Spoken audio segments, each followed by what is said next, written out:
अब बात कर लेते हैं हम सिक्योरिटी डिपॉजिट की।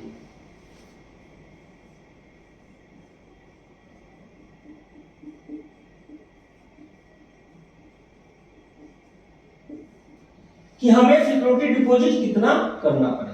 मान लीजिए आपकी टोटल वैल्यूएशन है, जैसे कि मैंने पहले बताया कि वैल्यूएशन वैल्यू कैसे निकाली जाती है, कैसे कैलकुलेट किया जाता है।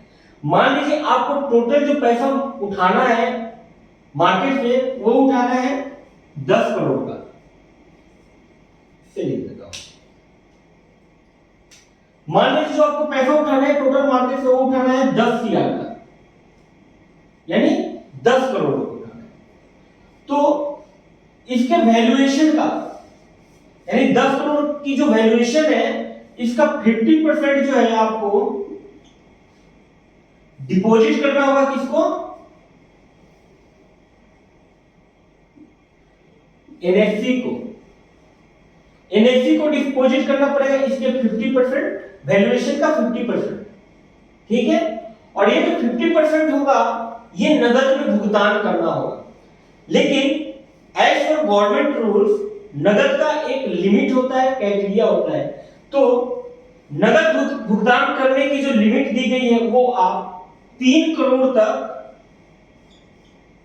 यानी नगद भुगतान कर सकते हैं, भुगतान कर सकते हैं।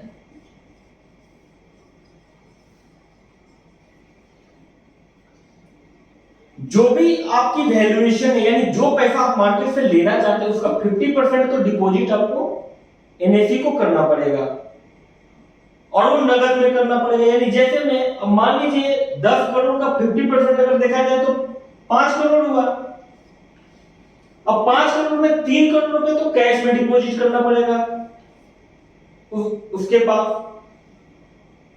उससे वो गेम खेलेगी कम से भी, वो एक्सचेंज पे गेम होगा। यानी जो कोई खरीदेगा कोई बेचेगा, मान लीजिए कोई बेचा कोई खरीदा नहीं, तो पैसा कहां से आएगा?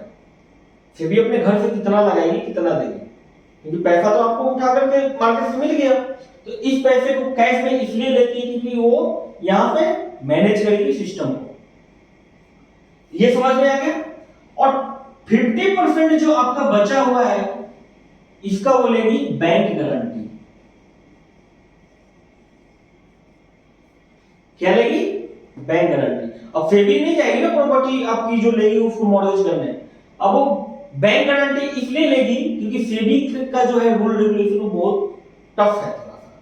अब मान लीजिए वो आपकी प्रॉपर्टी मॉर्गेज करेगी, अगर जैसे कि आपने देखा होगा सेबी ने जो इन्वेस्टमेंट की कंपनियां आजकल में जैसे सहारा हो गई, पल्स हो गई, उनका प्रॉपर्टी जो है मॉर्गेज करके रखी हुई है, लेकिन वो बेच नहीं पा रही है, बेच नहीं पा रही है। तो इसलिए इस कंडीशन में क्या होता है, बैंक गारंटी मांगती है सेबी।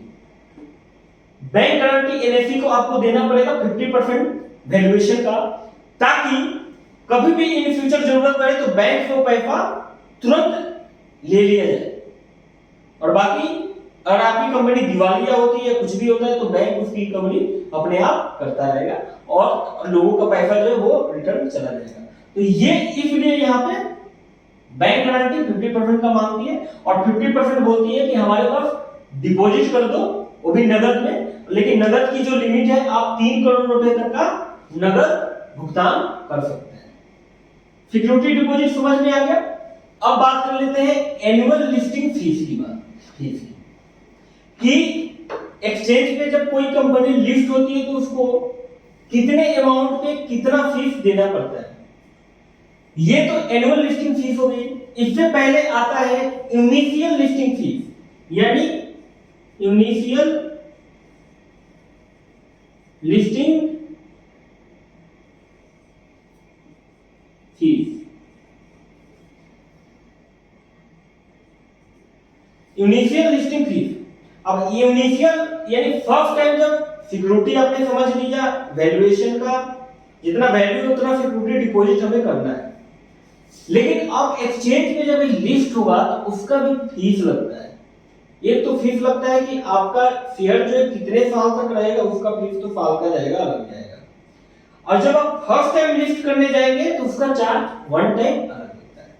तो वन टाइम जो चार्ज लगता है वो क्या लगता है, यानी फर्स्ट टाइम अगर आप अपने कंपनी का शेयर लिस्ट करने के लिए जाएंगे तो जो इनिशियल लिस्टिंग फीस जो लगता है वो लगेगा, आपको देना होगा कम 50,000 रुपए।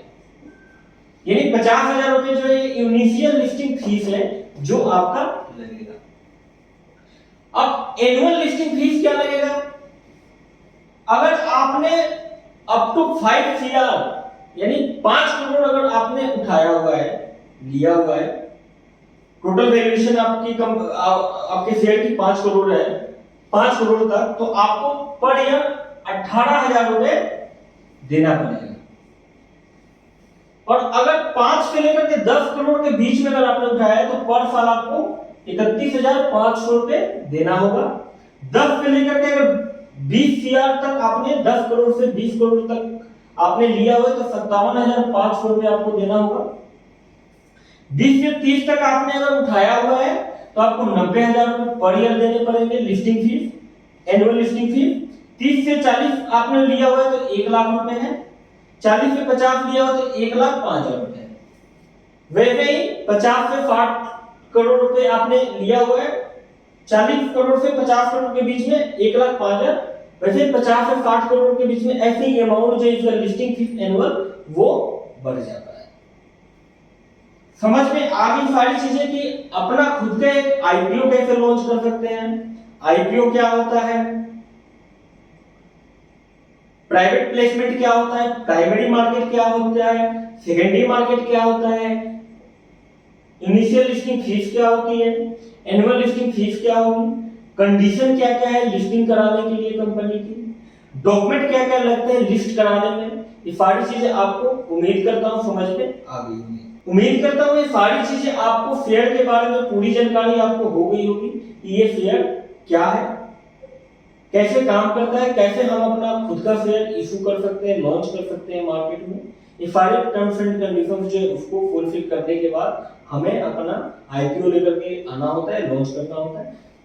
उम्मीद करता हूं ये सारी चीजें आपको समझ में आ गई होगी। अब बढ़ते हैं हम अपने नेक्स्ट टॉपिक